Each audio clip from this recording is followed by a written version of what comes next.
Vamos hoje para um acontecimento que foi noticiado pelo jornal O Globo,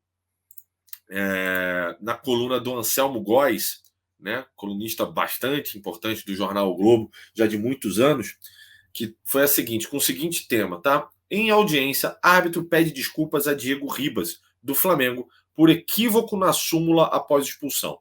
Alan, eu estava pretendendo dar uma lida com relação a essa nota para você analisar, tá? Se você quiser que eu nem leia a nota, você manda. Pode ler? Pode ler, porque é legal, pode ler. Então tá bom, vou dar uma lidinha, tá? Lembra da história que saiu aqui dias atrás sobre a ação da justiça do meia Diego Ribas do Flamengo contra o árbitro Luiz Flávio de Oliveira, acusando-o de difamação e falsidade ideológica por mentir na súmula de um jogo? Pois é. Pois dias atrás, em audiência no 9º Juizado Especial Criminal do Tribunal de Justiça do Rio de Janeiro, ambos encerraram a questão após, veja só, o árbitro pedir desculpas ao jogador. É que Diego, durante um clássico entre Flamengo e Vasco em 2018, foi expulso por Luiz Flávio. Segundo a súmula, o árbitro informou que Diego Ribas o xingou por diversas vezes. Já o atleta levou o caso à justiça comum ao considerar que o árbitro inseriu intencionalmente informação falsa na súmula da partida para justificar o cartão vermelho. A partir daí, abre aspas, a parte Luiz Flávio de Oliveira lamenta e se desculpa pelos fatos ocorridos que geraram os presentes autos. A expressão tida como ofensiva, relatada na súmula no momento da partida em que ensejaram a expulsão, não foram proferidas pelo atleta. Mas, pelo momento conturbado da partida, acabei me equivocando sobre quem teria proferido tal expressão.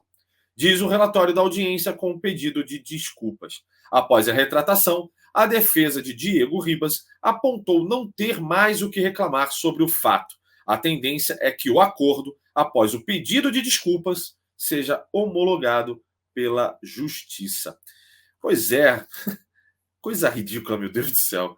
E assim, que nível chegou a arbitragem brasileira? E esse é um árbitro, inclusive, irmão daquele outro, que analisa bem, né, também a arbitragem.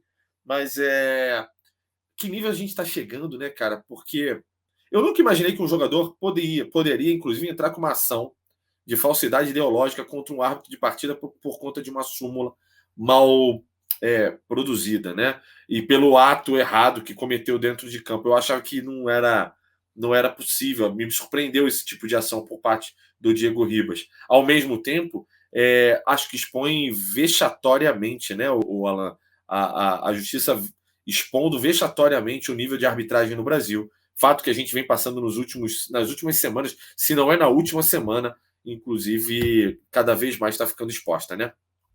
Então, Perrotinha, isso aí dá campo e abre margem, como eu falei logo no início da live, para a gente pensar o que a gente quer. E isso expõe o que esses caras estão fazendo com o futebol brasileiro. Porque o cara, para poder justificar um cartão injusto, ele acabou. A gente aqui já esqueceu do caso do Gabigol. O Gabigol caído, o árbitro de costa, parece ter ouvido uma ofensa do Gabigol. E após essa ofensa do Gabigol, ele acabou expulsando o mesmo. Então, assim, são atitudes como essa, Perrota, são atitudes ridículas como essa, que me faz sim acreditar, meu parceiro, que, infelizmente, existe manipulação no futebol brasileiro. Porque é inimaginável você ver o cara escrever na súmula algo que não aconteceu. E quantas vezes a gente vê árbitro querendo, né, ficar provocando o atleta ali o tempo todo? A gente está cansado de ver os caras o tempo todo, seja segurando o jogo, parando, querendo dar bronquinha no jogador o tempo todo. A gente não cansa de ver esse tipo de atitude, Perrota. Então, na boa, o futebol brasileiro precisa sim profissionalizar a carreira de árbitros. Já passou da hora, tem muito dinheiro envolvido. A gente viu agora, essa noite, mais um erro, como vários outros, no qual os caras foram traçar a linha no braço do jogador. E aí validaram um gol da equipe do Atlético Mineiro contra o Atlético Paranaense, colocando mais 3 pontos para o Atlético Mineiro. Esse gol acabou, né, deixando o Atlético Mineiro ainda mais com a bola na taça. Não que eu, Alan, pudesse ainda acreditar que o Flamengo iria dar uma arrancada sensacional. Galera, desculpa. O Flamengo não teve por mais que tivesse erro, e teve erros graves também, mas o Flamengo não teve capacidade de ganhar a Chapecoense, que é a última colocada. A gente perdeu ponto para o Cuiabá. A gente perdeu ponto para de time que está na rabeira. Então, na boa, não dá para querer ficar só transferindo a culpa para o Atlético Mineiro, para a arbitragem. A gente tem que ver também dentro de casa, com o time que a gente tem, Perrota. Mas não poderíamos estar perdendo ponto para Cuiabá, não poderíamos estar perdendo ponto para Chapecoense, e a gente perdeu. Então, amigão, vamos olhar também o nosso terreno, o nosso jardinzinho aqui, porque a gente fez muita merda esse ano. Muita merda. Ah, os caras foram ajudados lá? Foram, é verdade. Foram. Aí já tem gente pegando o número de cobrança de pênalti que os caras tiveram. Não sei quem teve 6, outro 5, outro 4. Flamengo só teve 2 no Campeonato Brasileiro. Beleza.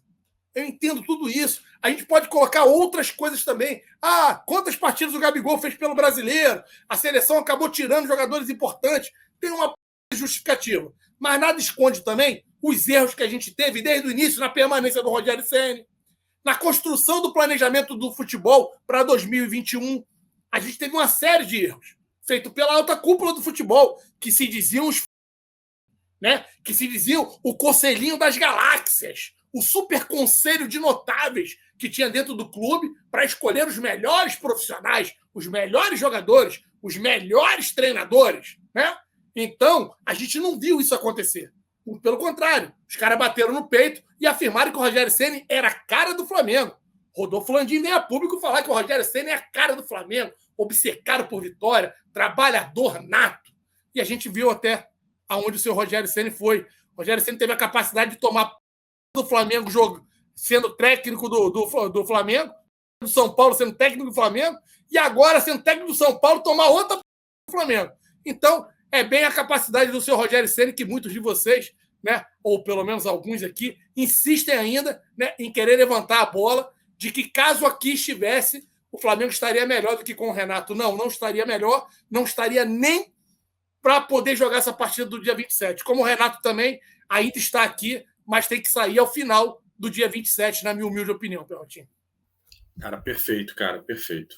Muito, assim, não sei, acho que irretocável, não tem que dizer, cara, sem sacanagem. Mas uma das coisas só que me chama a atenção, por exemplo, nessa questão da arbitragem, né? Antes da gente discutir, inclusive, com relação à questão do técnico.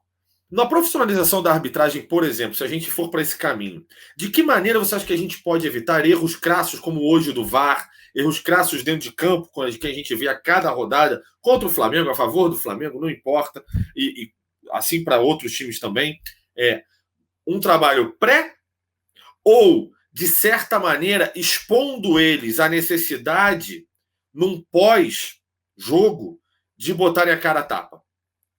Vamos lá, Perrotinho. Ou os dois, né? Não sei. Vamos lá. Hoje, quando você tem uma empresa, como é que você contrata um profissional? A gente sempre vai olhar a questão de currículo, né? E aí o currículo engloba não só a parte de fundamentação estudantil e por aí, né? O quanto o cara onde o cara se graduou, especializou, cursos, a capacidade técnica, o histórico de trabalho, por onde passou, tempo de trabalho, que projetos tocou, se tem a ver com os projetos, inclusive, dos quais você está trazendo esse profissional, a capacidade de comunicação, a capacidade de articulação, a capacidade de articulação muito política, né? muito a ver com a questão de como ele vai se relacionar, visão de negócio. Tem um monte de ponta solta para você analisar nesse processo de contratação, né? Mas, obviamente, é uma base curricular honesta, uma base curricular de acordo, né? E uma capacidade técnica e uma capacidade profissional que façam jus a você poder trabalhar, né? Depende do cargo e do perfil que você traçou. Eu, Alan, entendo, e aí essa é uma opinião pessoal minha, Perrotinha, que o árbitro de VAR não necessariamente tem que ser um árbitro de campo. Porque um árbitro de VAR, ele pode se especializar, né, em algo que é diferente dele estar trabalhando ali dentro de campo. Para mim, são coisas completamente diferentes, são funções diferentes. Um bom árbitro de campo não necessariamente vai ser um bom árbitro de VAR, e vice-versa.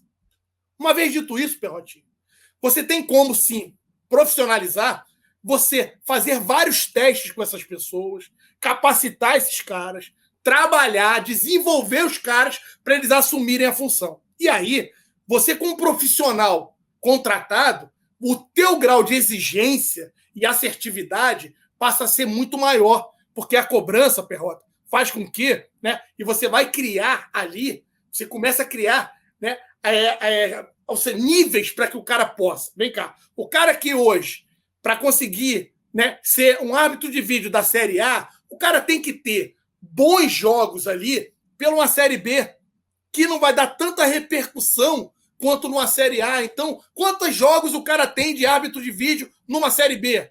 Tá, qual é o aproveitamento, o índice de acerto desse árbitro? E aí você faria toda essa mecânica, Perrota, para poder selecionar melhor tanto os árbitros de campo quanto árbitros de vídeo. Entendo eu que são dois movimentos completamente diferentes, Perrotinha. O Joneco Dá uma Alan tá mudinha aí, porque eu achei legal esse comentário do Joneco. Mas não existe ninguém especialista em arbitragem de vídeo. Então, Joneco, mas por que não tem hoje? Porque não se cobra, porque não tem um cargo. Vou te dar um exemplo. Existem carreiras hoje que estão aparecendo que necessita de profissionais que no passado também nós não tínhamos. Por quê? As coisas mudam. E aí você precisa se capacitar de repente para fazer. Eu lembro que, eu não sei quanto tempo, a galera que trabalha no mercado aí de petróleo e gás, cara, esse cargo surgiu. Eu sempre fui da área de vendas. E eu tinha muita vontade de repente, entrar nesse ramo, né, de petróleo e gás, porque é, sim, altamente lucrativo. Só que o imbecil, já ia falar uma palavra que não pode falar na roxinha, né? Mas o imbecil aqui não tinha e não tem ainda o inglês.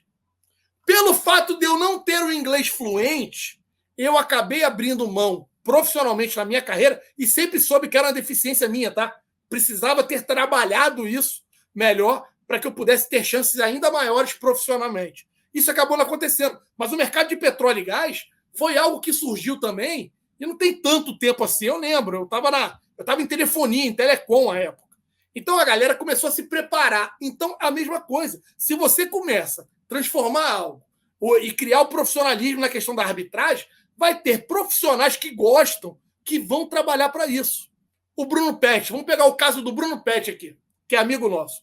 O Bruno Pet nunca foi esse cara, né, de scout, de tática. O Bruno Pet viu um nicho de mercado que ele se identifica e que ele gosta de fazer e acabou se aprimorando e vem estudando, trabalhando, se desenvolvendo para, quem sabe, um dia ele conseguir ter uma chance dentro de um clube, dentro do Flamengo, que para ele seria o êxtase, né? Seria chegar no ápice ali, ele conseguir uma vaga ali de scout dentro do clube de regata do Flamengo. E o Pet vem trabalhando e se desenvolvendo muito nessa área, né? E aí, ó, o Anderson já falou aqui, ó, cara, nessa área de óleo e gás aí é muita indicação. Entendo, Anderson, entendo. Tenho alguns amigos de telefonia que acabaram indo para essa área aí, mas, cara, os caras tinham inglês, né, fluente e eu aqui, o burrão, nunca tive o inglês fluente e acabei, né, sendo impossibilitado de estar migrando também para essa área aí. Então, eu entendo que se nós profissionalizarmos, Perrota, vai começar a surgir profissionais que vão se capacitar, que vão ter mais atenção, vão se dedicar, né, a poder... Ih, mano, entrou uma abelha aqui agora. Vão poder se dedicar justamente... parceiro. É o mel, é o mel, é o mel. Vão poder se dedicar ainda mais à carreira, porque eles vão acabar tendo que fazer aquilo ali, né, por mais horas, mais momentos, não vai ser algo meio que atípico ali, um ou outro que ele tem que fazer, Perrotinho. Mas aí você acha que esse movimento que você acabou de falar, ele é suficiente, por exemplo, uma profissionalização? Você acha que esse é o movimento que ditaria uma profissionalização? Uma formação de árbitros de VAR? Tudo vai de acordo com o salário, Perrotinho. Assim, o salário do brasileiro, em geral, é um salário baixo. Se você pegar para analisar hoje, cara, o salário médio do brasileiro, se eu não me engano, está na casa de R$2.000, Perrotinho. R$2.000, tá? Aí eu não vou entrar aqui no mérito se é baixo, se é pouco, não vou entrar nesse mérito. Então, quando você pega ali, né, a pirâmide, outro dia eu estava até falando isso com o Marcão, cara, 1% da população, 1 1% da população, Perrotinha, tem salário acima de 10 mil reais. 1% da pirâmide ali, de nível salarial. Então, amigão, você pega um árbitro desse, que o cara vai apitar aí um jogo de Série A, o cara leva num jogo, irmão, acho que é 3 pau, 3.500. O cara apita aí 10 jogos, o cara tem um salário, um baita de um salário, Perrota. Então a gente tá falando assim, cara, o mercado não é mal pago. Tem muita indicação, aí começa dos conchavos, né? Você tem que ter um bom relacionamento ali na federação, a federação que indica para não sei quem. Aí você tem uma série de coisas que acaba, né, infelizmente, talvez até afastando pessoas sérias que tenham sonho e queiram trabalhar no meio do futebol, Perrotinha. Mas, assim, eu entendo que é sim possível construir isso, Perrota.